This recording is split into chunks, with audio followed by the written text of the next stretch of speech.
Welcome to Your Health in 15 Minutes. I'm Santz, and I have a special guest here, Autry, DPT from Breakthrough Physical Therapy. Thanks. We're going to talk about physical therapy and how it pertains to your health.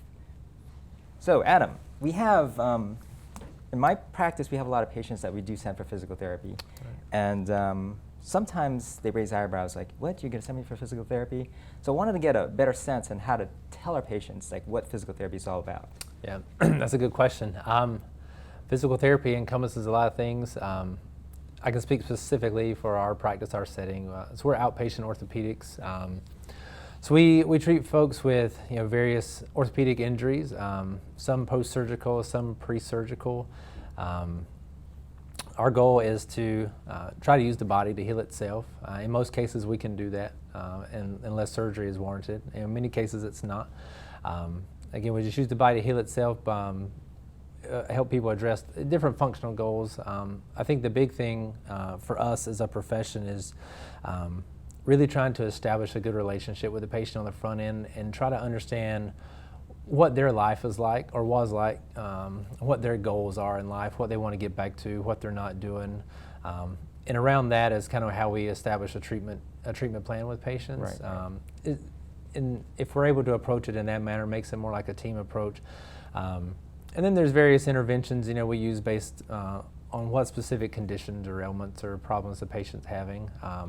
Our clinic, I said, is orthopedics mostly. We see some neurological conditions, but not too many. All of our therapists in our practice are either going through or have graduated an orthopedic residency. And are board certified in orthopedics. So that's kind of our specialty. So what comes with that? It can be various things from manual therapy. So manual therapy can be mobilizing joints, manipulating joints, whether that's from the spine or to the extremities. And this is all post-injury. For example, the patients I send, usually they end up going there after they've injured something. Correct, yeah. So, like you said, we're all team players in this in terms of the patient's health as a whole. So I try to get them on the same page in terms of what physical therapy has to offer them for this injury. Yeah. Right? Yeah, I think that's the big thing is getting the buy-in.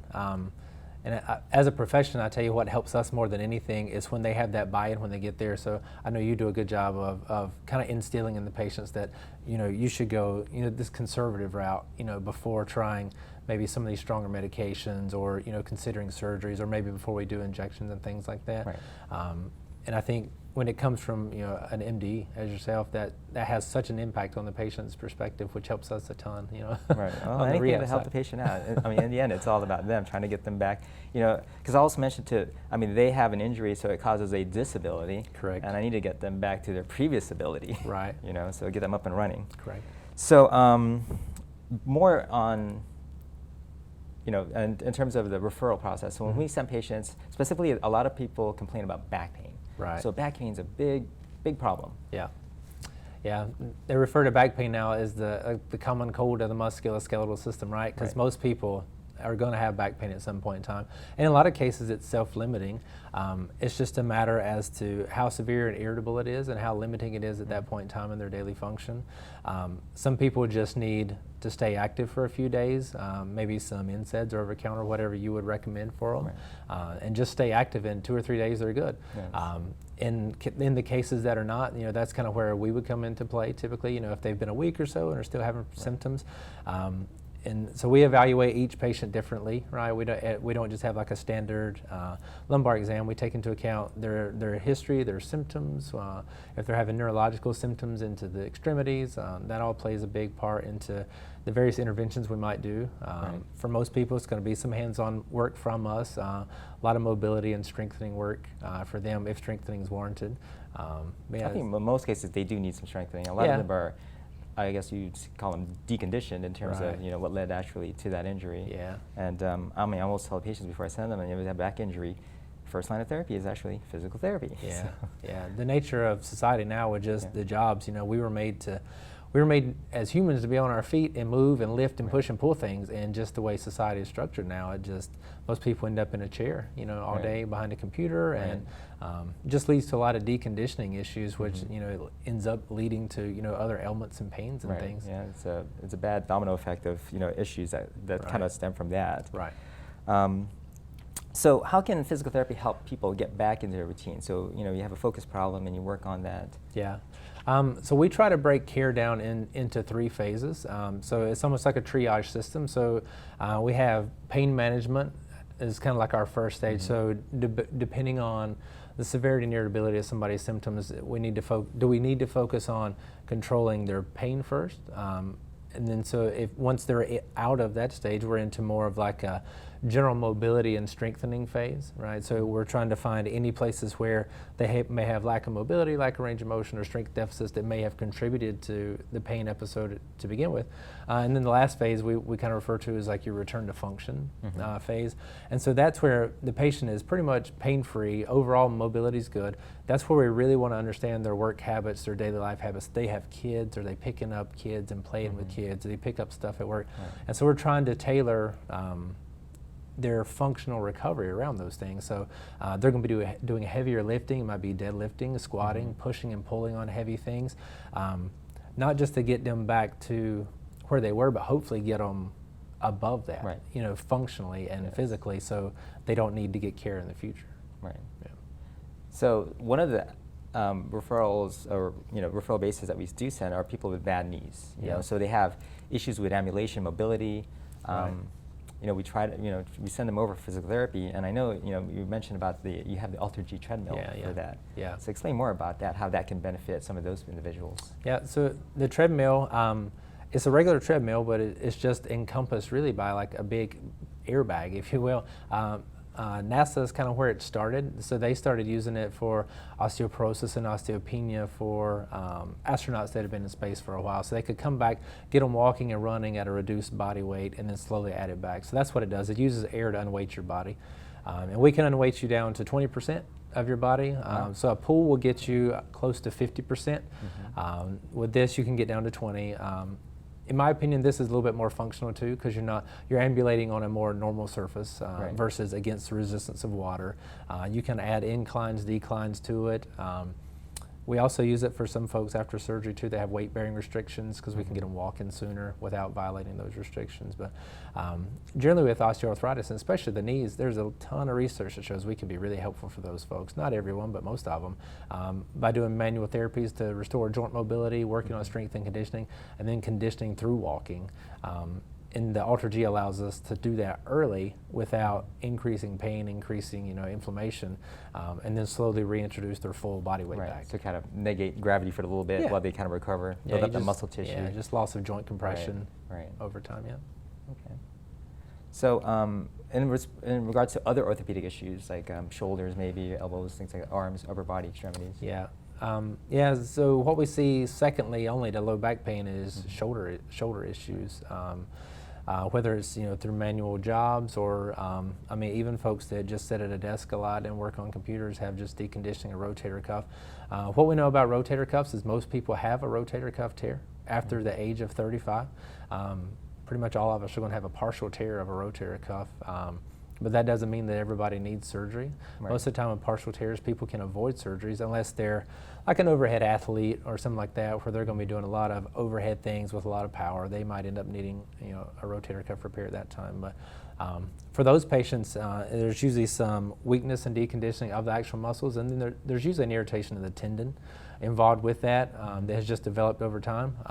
So the best way to manage those symptoms, if they have loss of mobility, joint mobility, there are some hands-on things we do with the shoulder joint itself, but a lot of it is just progressive loading and strengthening of your rotator cuff, starting in non-painful, non-threatening positions, non-threatening loads, and then just slowly build the resiliency of the tendons and the rotator cuff back.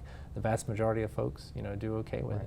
So once you get them back to their pre-injury ability, do you recommend them to increase their strength training and whatnot to go beyond that and increase their ability? We try. And so we try to push people back to, like I said earlier, a more functional phase than hopefully what they were before, to try to prevent these injuries. And that doesn't mean they're seeing us, forever. Right. We average seeing folks anywhere from 8 to 12 visits, some a little less, some a little more. But after that, we strongly encourage folks either getting into a gym, whether it's just a local gym, if they have one at home. CrossFit is good if done well. There's just a lot of different options for folks. We certainly send them home with things to Right. do. Yes. But we know just through research and different things, people do better typically in group settings, right? Because they have the motivation and encouragement from others. So we really try to push folks, Right. Down that, not push in a pushy way, but Right. encourage Encourage folks. them, yes. Yeah. But back to compliance, compliance management. I know Breakthrough Physical Therapy has an app, right, for We do. patients to kind of keep track of what their exercises are, to keep up with the regimen and whatnot. Right. So explain more how that helps with their healing, to do it not just during your therapy session, but also at home. Yeah, I think my perspective, the biggest thing with the app that we're using is it's another level of patient engagement that we didn't have before. So back until like a year and a half ago, I guess home exercise program was essentially a printed piece of paper. Folks would leave it, they would lose it, you'd print another one. The app is definitely more engaging. The app allows us, it's free for the patient. We upload their exercises into the application. And in there's videos and word descriptions of everything. I think the neatest thing about it is there's a direct messenger in there though. And so like any time of the week that the patient has questions or concerns about anything, they open up that messenger and they message me. And it comes straight to me. We don't play phone tag, back and forth through the office like it happened. As soon as it pops up on my computer, I can see it. We have real-time, interaction with that. We can modify their home program with that. It's really helpful for people with high copays. And that's usually a problem for a majority of the people with copays are getting really high. Yes. So we've been able in some cases to reduce the total number of in-clinic visits, but still retain that relationship, digitally through that. Right. We also follow up with patients 6 and 12 months later with the app, which has been really helpful. Again, just for retention of home exercise program, do I need to update anything? Yes. It's just really good. Right. And I find that sometimes, even though a patient may be, completing their home regimen, but they may have a re-injury, and so I refer them back to the app if it's a similar type of injury. Correct. But that's great. I mean, that helps with compliance, helps people from returning back to the clinic on a frequent basis. Yeah. And that's great. Yeah. All right, so that is pretty much physical therapy in a nutshell of post-injury, getting people in, get them mobilized, developing muscle strength, correct, doing joint mobility.